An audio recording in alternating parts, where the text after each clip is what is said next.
Now, KOAT, Action 7 News live at 10. Coverage you can count on. New details in that wild scene captured by Sky 7. Police follow a stolen car through town before a canine stops him. Tonight, we talked to the family whose car was stolen and used in that pursuit. They had no idea this was all going on until they saw our video. Reporter Sasha Lineker joins us live with their reaction.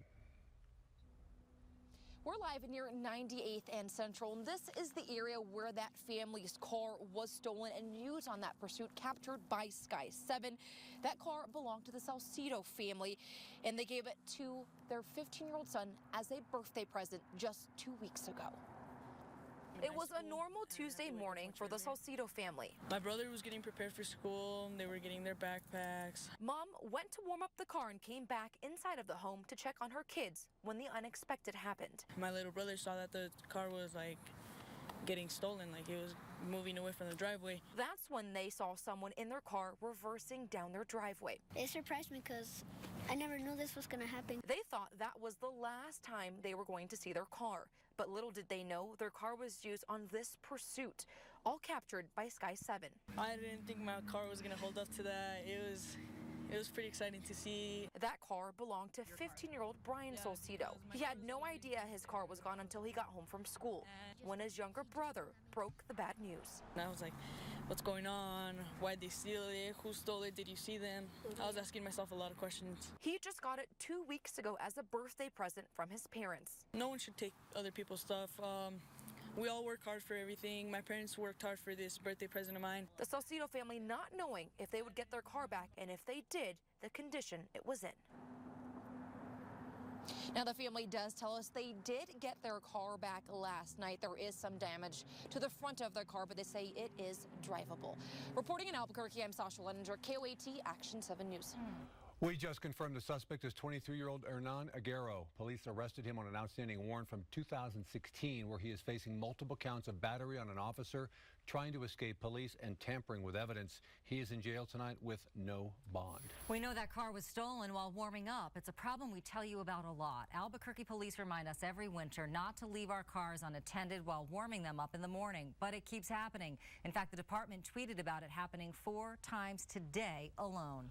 Local immigrant rights groups are denouncing the federal government's recent deportation actions. Today, Attorney General Jeff Sessions is urging Bernalillo County leaders to turn over immigration policy documents, and that group is demanding ICE agents leave Albuquerque.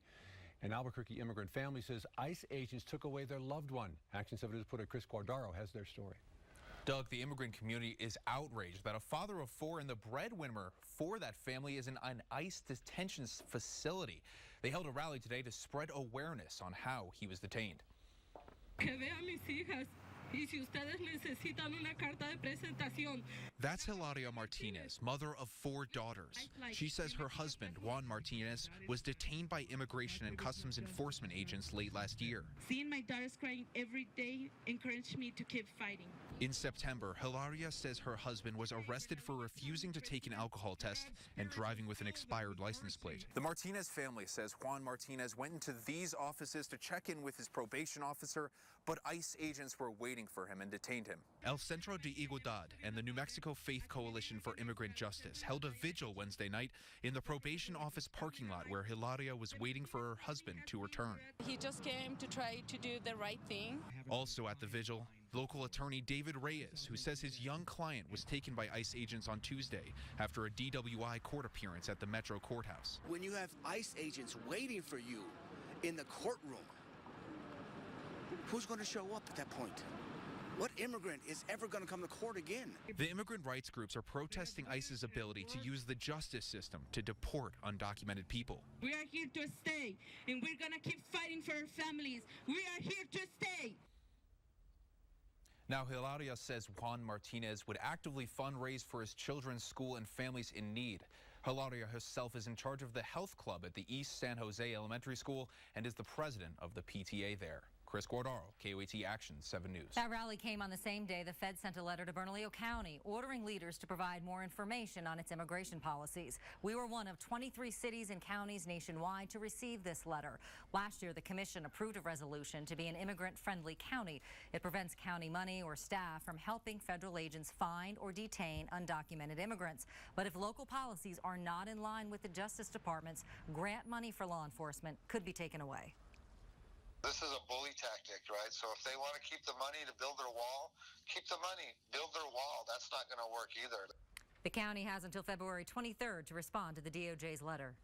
A stolen car caused a big scene in Albuquerque today. An officer saw a car wreck near Alvarado and Acoma and went to help. One of those cars was taken and the driver of that car ran off. A stolen gun was also inside. The suspect then took off into a neighborhood and police blocked off that area to try and find him. There's always a danger if there's one gun in the car, there might be a secondary gun, so we're not going to take any chances. A woman was also in the vehicle. She was questioned. Police did find and arrest the suspect. New on 7, an Albuquerque Police Department employee has resigned after he was arrested for DWI. Gabriel Cruz was arrested just before noon Monday. Police received reports of a driver sleeping at the wheel, and witnesses later saw him swerving. Cops stopped him shortly after they say he hit a curb, hit a power pole and another car. He's facing aggravated DWI and careless driving charges. He worked as a civilian quality assurance auditor at APD. He has resigned. Temperatures will be going up, and for some of us, so will the wind. Chief Meteorologist Joe Diaz shows us where. Okay, we're going to start off with a look at Santa Fe Rio Rancho in Albuquerque. You see, we're going to start off cold in the 20s, not unusual for this time of year, but wow, bounce above normal in the 50s throughout Albuquerque, Rio Rancho, on into Santa Fe. Now, here the winds will not be all that bad, but there'll be 20 to 30 mile per hour winds in the northeastern part of the state, and it's so dry with the low relative humidity that from Raton, Las Vegas, eastward to the Texas state line, if there was a spark that got started, it could quickly spread, so please, no outdoor burning. That's the outlook for tomorrow. Here is the outlook for February for the wildland fire potential. Above normal all throughout eastern parts of New Mexico for a significant risk of a wildland fire. We need some rain and snow, folks. We'll have more coming up in just a bit. It is a story that shocked New Mexicans. Then 15-year-old Nehemiah Griego walking through his home, murdering almost his entire family. That was in 2013. He admitted to shooting his parents and 3 younger siblings in their Albuquerque home. And he's been in a juvenile detention center, but a major development today. Griego could be released from custody in just a couple of months when he turns 21. The state is fighting to keep him in a treatment facility. Griego's sister tells Action 7 News reporter Sandra Ramirez that letting him out puts her family in danger. It's been an emotional 5 years for Vanessa Lightborn. It's a lot. It feels emotionally really heavy in my heart. She's the only surviving daughter of Greg and Sarah Griego. Her younger brother, Nehemiah Griego, was only 15 years old when he admitted to killing their parents and 3 siblings in 2013. The youngest victim, only 2 years old. I'm not giving up. I'm not giving up. I'm fighting for my parents and for my siblings. They deserve to have justice. For Lightborn, justice means her brother staying in custody. Just 2 years ago, a judge sentenced him to a juvenile treatment facility until he turns 21. Griego's 21st birthday is in March, and that means he could go free. I personally would like him to stay behind bars. I think he is a danger to society, and I think he's a danger to our family. Attorney General Hector Valderas doesn't want Griego out either. He's taken the case to the New Mexico Court of Appeals and wants them to send it back to Children's Court. There were horrific and violent acts that should have been considered in the deliberation of this case, and they were not. If the Court of Appeals decides to release Nehemiah Griego, he would be under no oversight, not even probation. The state also claims the judge never considered expert testimony from doctors who said Griego would not be rehabilitated by the time he turned 21. Lightborn used to visit her brother and tells me she doesn't think so either. He murdered 5 people, and for him to do that, I don't think anybody can come back from that. New Mexico State Police confirmed they're looking into possible threats made by Griego since he's been incarcerated. A spokesperson said they did not uncover any direct threats. that escalated to a criminal level. We're following breaking news. Michigan State University's president has resigned. The school has faced criticism for how it handled the allegations against Dr. Larry Nassar. Today, Nassar was sentenced to 175 years in prison for sexually abusing young girls. He served as a doctor at Michigan State, where many of the crimes happened. The NCAA is investigating. The Russia investigation is getting closer to President Trump. The special counsel wants answers from him, and the president says he is willing to sit down with investigators. Here's ABC's Andy Field. President Trump heading to Davos, Switzerland, but first making news, telling White House reporters he wants to sit down with special counsel Robert Mueller, and he's willing to do it under oath. Is that what I would do? Sources with knowledge of the matter telling ABC News that Mueller has indicated to Trump's lawyers his team will seek answers directly from the president. Lawmakers reacting to Mueller's approach. It's sort of proceeding up the chain. It would appear. All roads, all leads, all lines of inquiry lead to Donald Trump. Mueller's team has made it clear they want to question the president on two topics: the firings of former FBI Director James Comey and National Security Advisor Michael Flynn. This as the president reacts to new reports. He asked acting FBI Director Andrew McCabe how he voted during an Oval Office meeting. I don't remember asking him the question. Do you think Robert Mueller would be fair to you? I think it's also a very unimportant question. Okay. Lawmakers say if true, that question is inappropriate. There is now a credible case of obstruction of justice against Donald Trump. Mueller's team reportedly requested Justice Department emails to see whether Comey's firing was an attempt to obstruct the investigation. That's according to a source told of the request. They also interviewed Comey, Attorney General Jeff Sessions, and other key members of the Trump administration. The president may now be on deck, telling reporters an interview with Mueller could happen within the next 2 or 3 weeks. Andy Field, ABC News, Washington.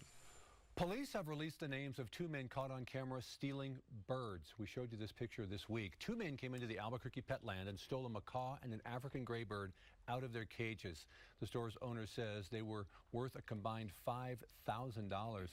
Police say they are now looking for Daniel and Medrado Ibuado. If you see them, call Crime Stoppers at 843-STOP. I posted this next story on my Facebook page earlier today, and it got a lot of reaction. An Albuquerque store shutting down. The Babies R Us location at Hotel Circle is one of the stores affected. It's part of a nationwide closure of Toys R Us stores. The retailer declared bankruptcy last year, and now it plans to close 180 stores. The company says it's because of more competition and a surge in online shopping. And I talked to someone at the store, and they said mid-February is about when the liquidation sale is going to start here, and it's going to close in April. So, yeah, I mean, women are registered at Babies R Us. I know I was. Yeah, what do you do in that case? Yeah, I mean, I guess everything goes online, or it's just unfortunate. Because sometimes you want to go and pick things up and look at them in person, too. Exactly. You know? Some people still do that. Absolutely. It's not all online, that's for sure. Yeah. Well, it's not a secret that some of Albuquerque's roads are not the best. How much those potholes and cracks are costing you each year? And here's the question of the day. We've been asking this since last night. Yes. Hey, Siri, what can you tell me about Albuquerque? Albuquerque is the most populous city in the U.S. state of New Mexico. All right, well, there you go. However, there is one major question Siri doesn't know the answer to. That's next. She's still talking. She doesn't stop, just like me. You're watching KOAT Action 7 News live at 10. Well, Siri finally stopped talking. So this story may have you thinking twice when asking your smart device to answer something for you. Yeah, problem is I call her Suri, but we found out that the people who program Siri and Alexa need to visit our city and meet Albuquerque's mayor. Anchor Royal Day is here to explain why. Well, Doug and Shelley, if you ask either device who our mayor is, you'll get an outdated answer. But there is a device that got it right. Hey Siri, who is the mayor of Albuquerque?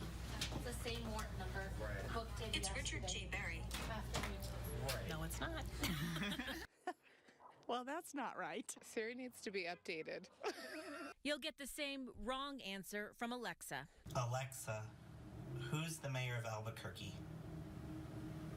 Albuquerque, New Mexico's mayor is Richard J. Berry. This made us curious. What about Android phones? Okay, Google.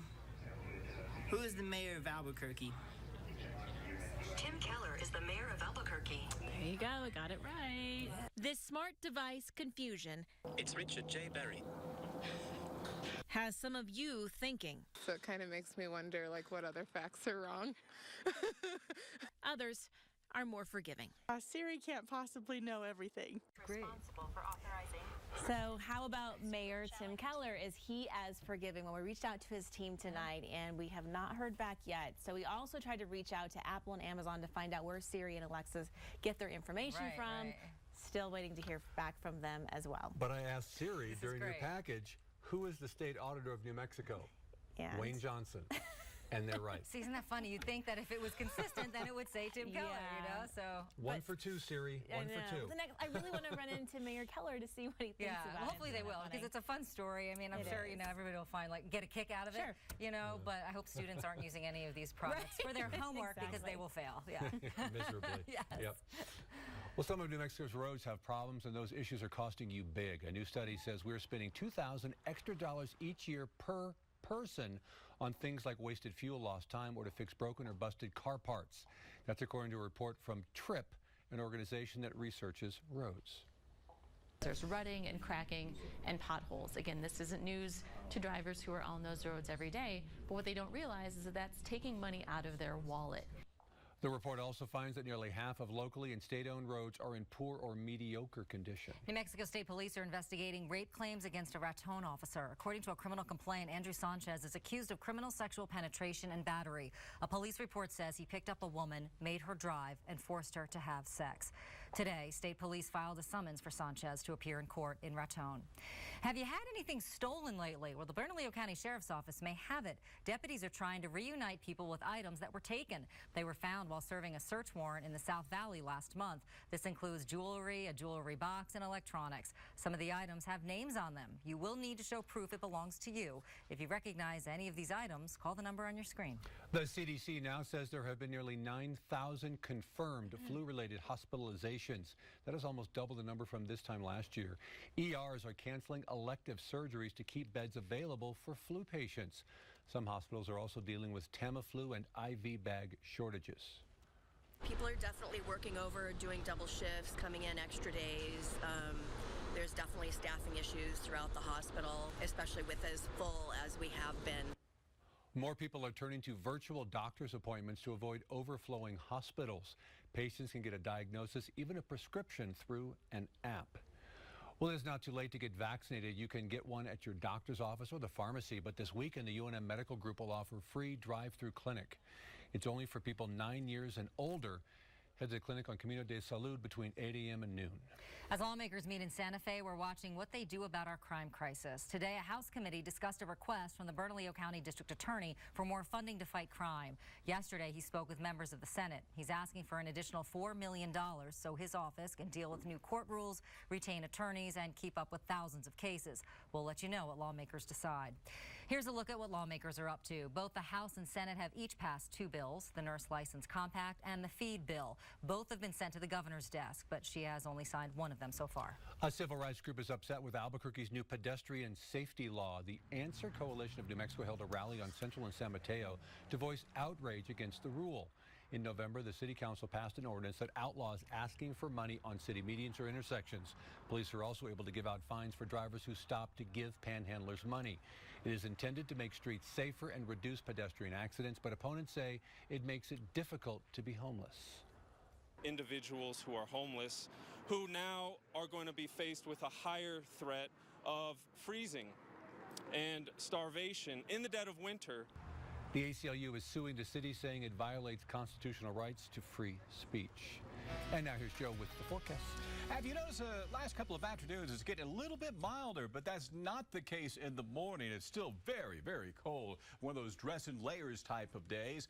15, 25 mile per hour winds. That'll be your first change that you're going to see. This will be Friday afternoon as a weak weather disturbance moves across. A bit cooler for your Saturday as a result. Tomorrow, 22 degrees. You know what? We're briefly 18 this morning and a high of 53 degrees. But if you look, we have cold teens and 20s throughout all of New Mexico. But as you get into the afternoon, 40s and 50s throughout Santa Fe, Raton, and then look at the 60s from Deming, Alamogordo on into Roswell. All right, so what we're expecting is that temperatures will be above average again on Friday with those 15, 25 mile per hour winds. Then Saturday, winds come down, temperatures lower a little bit. You'll notice the western half of the state, a little bit more noticeable eastern New Mexico with a 10-degree drop or so. also a one-day deal because above normal temperatures, we should be at 48, but look at this. We'll be bouncing to 54, 56, 58 degrees for your Tuesday. Breezes will come up and kick us up to around 60 degrees on Wednesday, and we could be sharply colder with more wind the following day. But for tomorrow, after that cold start, as you get into the afternoon, it's going to be pretty nice here, but be careful about those winds in northeastern New Mexico. Yeah. Pretty high fire threat there. Yeah. All right, Joe. Thank you. Yeah. Well, KOAT and Larry H. Miller are partnered with Ski New Mexico and 8 resorts for Learning Winter Sport Month. It's part of our Kids Learn to Ski and Snowboard program in its 6th year. The price is $50 for the day. It's for kids 6 to 12. They get a lesson, lift ticket, and equipment rentals.